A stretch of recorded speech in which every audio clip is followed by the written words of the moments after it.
আসসালামু আলাইকুম। দোয়াস টিচিং পয়েন্টের পক্ষ থেকে সবাইকে শুভেচ্ছা ও অভিনন্দন।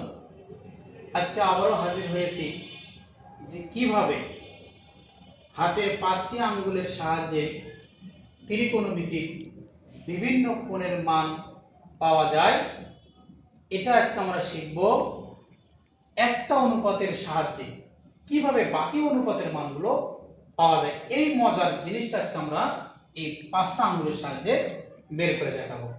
আজকে আমরা এই সহজ পদ্ধতিটা আজকে আমরা শিখব কিভাবে একটা অনুপাতের মান বের করে বাকি যে অনুপাতগুলো আছে এই অনুপাতগুলোর মান কিভাবে একটা অনুপাতের সাহায্যে পাওয়া যায়, সবগুলো না বের করে, ক্যালকুলেশন না করে, সবগুলো যাতে একটা অনুপাতের সাহায্যে আমরা বের করতে পারি।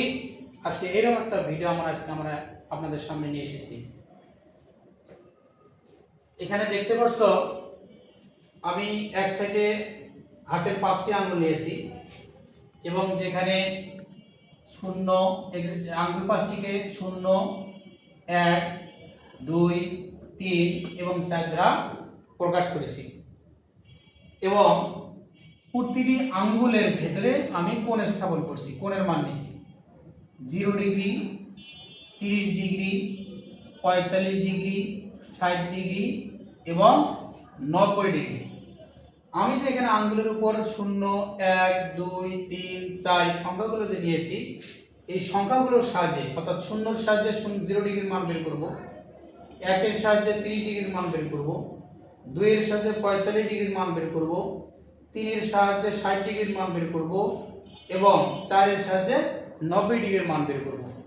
পাশাপাশি আরেকটা চিত্র আমি এই জায়গায় অঙ্কন করেছি ত্রিকোণমিতির অনুপাতের ক্ষেত্রে। আমি এক পাশে নিয়েছি কোণ 0 ডিগ্রি, 30 ডিগ্রি, 45 ডিগ্রি, 60 ডিগ্রি এবং 90 ডিগ্রি এবং বাকি ঘরগুলোর মধ্যে একটা নিয়েছি সাইন, কস এবং টেন। আজকে আমরা সাইনের মান বের করব, করে কিভাবে এই সাইনের মানের সাহায্যে কসের মানগুলো পাওয়া যায় এবং টেনের মানগুলো পাওয়া যায়, এটা আজকে আমরা সহজে এই পদ্ধতিটা একটা শেখার চেষ্টা করব। প্রথমে আমরা আসি সাইন 0 ডিগ্রির মান বের করব। তাহলে এখন প্রথম আঙ্গুলের উপরে আমার কি আছে 0 ডিগ্রি, তাহলে আমরা 0 কে 4 দ্বারা ভাগ দেব এবং এর উপরে রুট করব। তাহলে 0 কে যদি আমরা 4 দ্বারা ভাগ দেই, তাহলে আমরা জানি 0 কে কোনো সংখ্যা দ্বারা ভাগ দিলে অথবা গুণ করলে আমরা জানি তার মান কত হয়, 0ই হয়।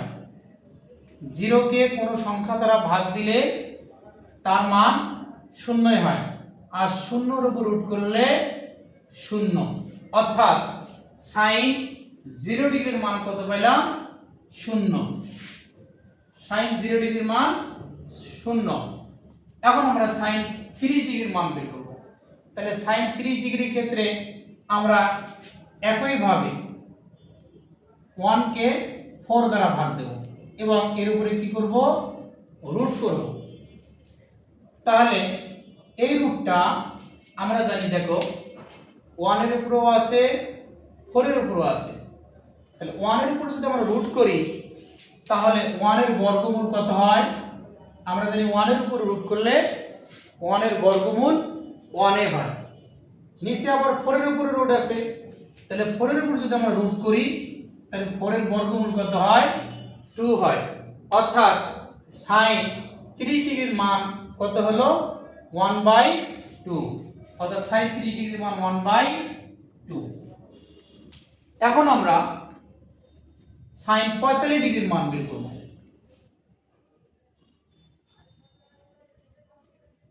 এখন যদি sin 45 ডিগ্রির মান বের করতে যাই, তাহলে 45 ডিগ্রির মান বের করতে গেলে কত দ্বারা কতকে ভাগ দিতে হবে, 2 কে ভাগ দিতে হবে। তাহলে 2/4, তার উপর কি করব, রুট। এখন উপরে ছোট সংখ্যা 2, নিচে ছোট সংখ্যা হলো 4। তাহলে 2 দ্বারা যদি আমরা 4 কে ভাগ দেই তাহলে 2 কে 2, আবার 2 দিকে 4। তাহলে কত হলো, উপরে হলো 1, নিচে হলো 2। তাহলে এখন কি হলো, 1 এর উপরে রুট হলো, 2 এর উপরে রুট হলো। তাহলে আমরা জানি 1 এর উপর যদি রুট করি তাহলে 1 এর বর্গমূল কত হয় 1, 2 এর উপর যদি রুট করি তাহলে 2 এর বর্গমূল কত হয় √2 হয়। তাহলে দেখো sin 45 ডিগ্রির মান কত পেলাম 1/√2। এখন আমরা এই আঙ্গুলের সাহায্যে sin কত ডিগ্রির মান বের করব 60 ডিগ্রির মান বের করব। তাহলে দেখো আমরা এই 3 কে যদি 4 দ্বারা ভাগ করি এবং তার উপর যদি আমরা অনুরূপভাবে রুট করি তাহলে আমি sin 60 ডিগ্রির মান পাবো। তাহলে এখন যদি আমি sin 60 ডিগ্রির মান বের করি তাহলে 3/4 এর উপর কি দেব রুট দেব। তাহলে এখন দেখো আমার 3 এর উপর রুট হলো 4 এর উপর রুট হলো।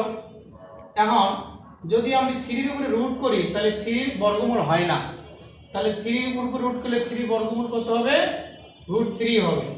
আবার 4 এর উপর রুট করলে 4 এর বর্গমূল কত হবে 2, অর্থাৎ sin 60 ডিগ্রির মান কত পেলাম √3/2। তাহলে sin 60 ডিগ্রির মান √3/2। এখন আমরা sin কত ডিগ্রির মান বের করব 90 ডিগ্রির মান বের করব। অনুরূপভাবে এখন যদি আমরা sin 90 ডিগ্রির মান বের করতে যাই তাহলে এবার আমরা 4 কে 4 দ্বারা ভাগ করব। তাহলে 4/4 এর উপর রুট।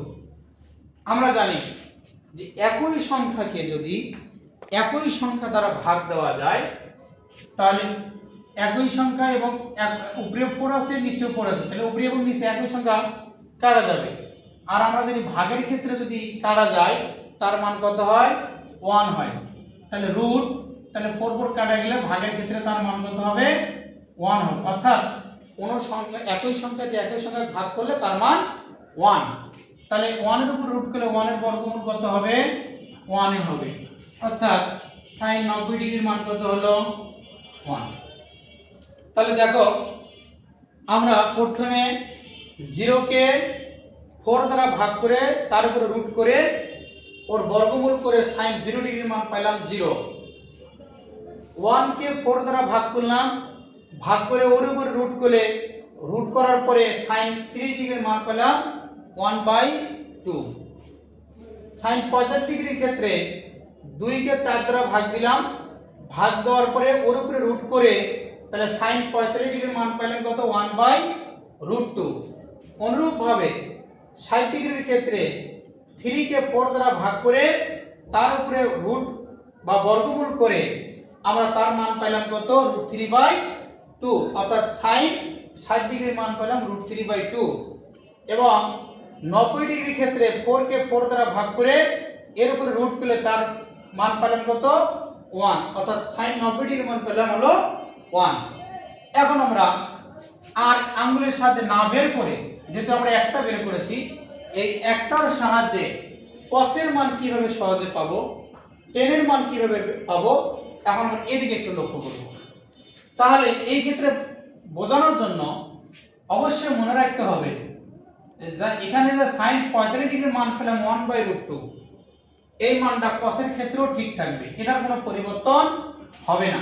তাহলে 1/√2 তাহলে cos 45 এর মান কত হলো 1/√2।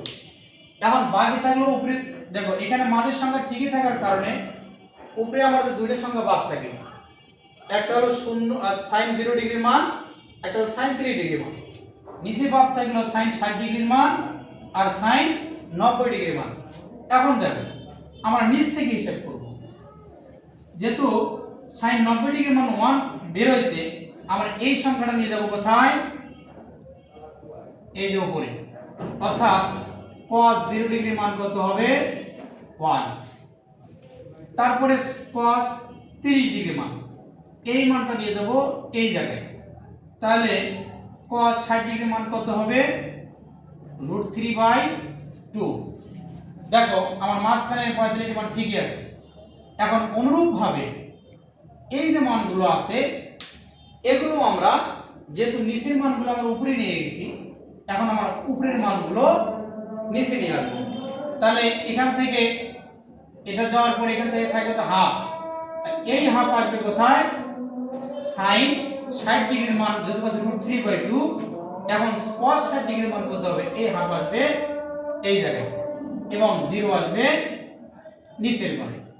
তাহলে দেখো আমরা কিন্তু সাইনের মানের সাহায্যে কসের মানটাও সহজে পেয়ে গেলাম। আমি আবার এটার একটা ভিডিও দেখাচ্ছি, এটা আবার একটু করে দেখাচ্ছি।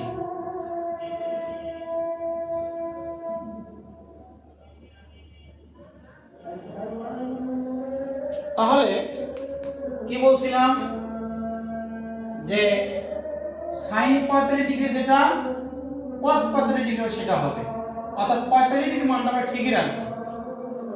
ঠিক রাখার পরে নিচে যে মানগুলো আছে 90 60 ডিগ্রি আর 90 ডিগ্রি, এই যে নিচের মানটা অর্থাৎ 90 ডিগ্রি মানটা নিয়ে যাব 0 ডিগ্রির ঘরে, এবং 60 ডিগ্রির মানটা নিয়ে যাব 30 ডিগ্রির ঘরে, 30 ডিগ্রির মানটা নিয়ে আসব 60 ডিগ্রির ঘরে, এবং উপরে 0 ডিগ্রির মান নিয়ে আসব 90 ডিগ্রির ঘরে। তাহলে cos 0 ডিগ্রির মান পেলাম কত 1, cos 30 ডিগ্রির মান পেলাম √3/2, cos 45 ডিগ্রির মান পেলাম 1/√2, cos 60 ডিগ্রির মান পেলাম 1/2, cos 90 ডিগ্রির মান পেলাম হলো 0। এখন আমরা tan এর মান বের করব। তাহলে tan এর ক্ষেত্রে এইভাবে বের করার দরকার নাই, যেহেতু আমরা sin এর মান বের করছি। আর আমরা বলছি যে একটা অনুপাতের সাহায্যে বাকি অনুপাতের মানগুলো কিভাবে বের করা যায় এটা কিন্তু আমরা শিখতেছি সহজে। তাহলে এখন যদি আমি tan এর মান বের করতে যাই, তাহলে আমরা তো সবাই জানি যে tan কে ভাঙালে কি কি পাওয়া যায়, sin বাই cos। tan কে ভাঙালে কি কি পাওয়া যায়, sin বাই cos।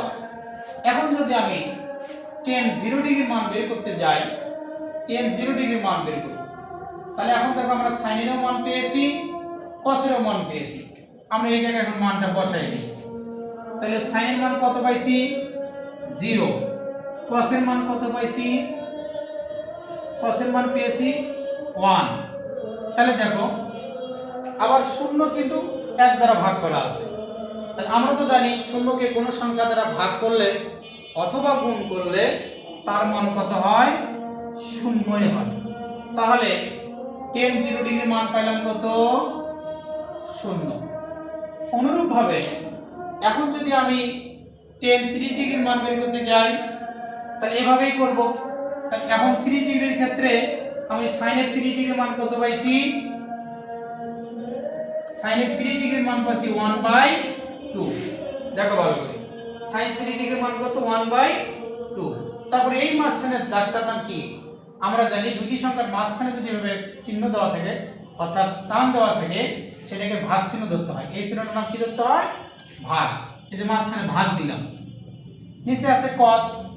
এখন আবার cos 30 ডিগ্রি মান কত পাইছি, আমি কত পেয়েছি, √3/2। এখন দেখো sin এবং cos এর মান বসানোর পর আমাদের sin এর মানটা একটা ভগ্নাংশ হয়েছে, আবার cos এর মানটা একটা ভগ্নাংশ হয়েছে, মাঝখানে একটা ভাগ চিহ্ন দেওয়া আছে। তো আমরা তো জানি যে দুইটি ভগ্নাংশের মাঝখানে যদি ভাগ চিহ্ন থাকে, দুইটি ভগ্নাংশের মাঝখানে যদি ভাগ চিহ্ন থাকে, তাহলে ওই ভাগটা তুলে দিয়ে অবশ্যই গুণন করতে হবে। যখন আমরা ভাগটা তুলে দিয়ে গুণ করব, যেমনটা দেখো এখানে 1/2 মাঝখানে আছে ভাগ, আমরা সাধারণভাবে দিচ্ছি বোঝানোর জন্য, এটাও কিন্তু ওই একই ভাগ। তাহলে নিচের মান আছে কত, √3/2। তাহলে দেখো এখানে দুইটি, এটা 1/2 এবং √3/2 দুটো ভগ্নাংশ, মাঝখানে ভাগ চিহ্ন। নিয়ম অনুযায়ী দুইটি ভগ্নাংশের মাঝখানে ভাগ থাকলে ভাগটা তুলে দিয়ে গুণ করতে হবে। তাহলে গুণ করলে ভাগের আগে যে ভগ্নাংশ থাকবে ওই ভগ্নাংশ ঠিকই থাকবে, ওটার কোনো পরিবর্তন হবে না। অর্থাৎ ভাগের আগে ভগ্নাংশ আছে 1/2, 1/2 ঠিকই থাকবে। ভাগ চিহ্ন দিলে কি চিহ্ন হবে, গুণন। এটা যে কোনো অঙ্কের ক্ষেত্রে হোক, বীজগণিত, পাটিগণিত বা ত্রিকোণমিতি, পরিমিতি, যে কোনো অঙ্কের ক্ষেত্রে হোক, যদি দুইটি ভগ্নাংশের মাঝখানে এভাবে ভাগ চিহ্ন থাকে তখন আমাকে অবশ্যই মনে রাখতে হবে যে ওই দুইটি ভগ্নাংশের মধ্যে যে ভাগ চিহ্নটা থাকবে ওই ভাগ চিহ্নটা তুলে দিয়ে আমাকে গুণ চিহ্ন করতে হবে। গুণন চিহ্ন করার পরে ভাগের আগে যে ভগ্নাংশ থাকবে এটা ঠিকই থাকবে, তারপর দেখো আমরা ভাগ তুলিতে গুণ চিহ্ন দিয়েছি। এখন ভাগের পরে যে ভগ্নাংশ থাকে ওই ভগ্নাংশের পরিবর্তন হবে কিভাবে?